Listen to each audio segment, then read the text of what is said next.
রহমতুল্লাহি ওয়া বারাকাতুহু।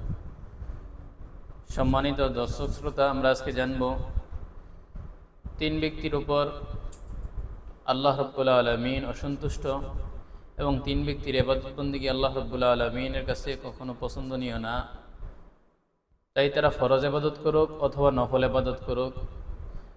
রাসূল সাল্লাল্লাহু আলাইহি ওয়াসাল্লাম বলেন, সালাসুন লা ইয়াকবালুল্লাহু তাআলা আদলাও সরফা ওয়ালা আদলা। তিন ব্যক্তি এমন যাদের ফরজ ইবাদত নফল ইবাদত কোনো ইবাদতই আল্লাহ রাব্বুল আলামিনের কাছে পছন্দনীয় না। তার মধ্যে এক ব্যক্তি হলো আকুন ও মান্নানুন ও মুকাজিবুন বিল কদর, মাতা পিতার অবাধ্য সন্তান, এমনিভাবে যারা দান করে খোটা দেয় এবং যারা তাকদীরকে বিশ্বাস করে না, তাকদীরকে মিথ্যা আরোপ করে। এজন্য এক নম্বর যে ব্যক্তি রয়েছে তারা হলো মাতা পিতার অবাধ্য সন্তান। মাতা পিতার অবাধ্য সন্তানের ইবাদত আল্লাহ রাব্বুল আলামিনের কাছে পছন্দনীয় না, চাই তারা ফরজ ইবাদত করুক অথবা নফল ইবাদত করুক। এমনিভাবে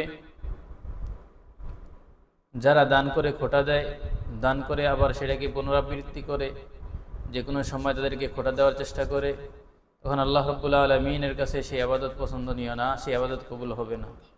এমনিভাবে যারা তাকদীরকে বিশ্বাস করে না, যা কিছু হয় আল্লাহ তাআলার পক্ষ থেকে হয়, সেই বিষয়টাকে যারা বিশ্বাস স্থাপন করে না, তাদের কোনো ইবাদত আল্লাহ রাব্বুল আলামিনের কাছে পছন্দনীয় না।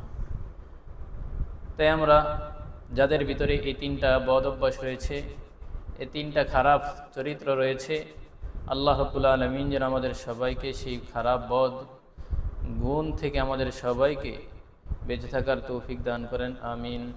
আসসালামু আলাইকুম ওয়া রাহমাতুল্লাহি ওয়া বারাকাতুহু।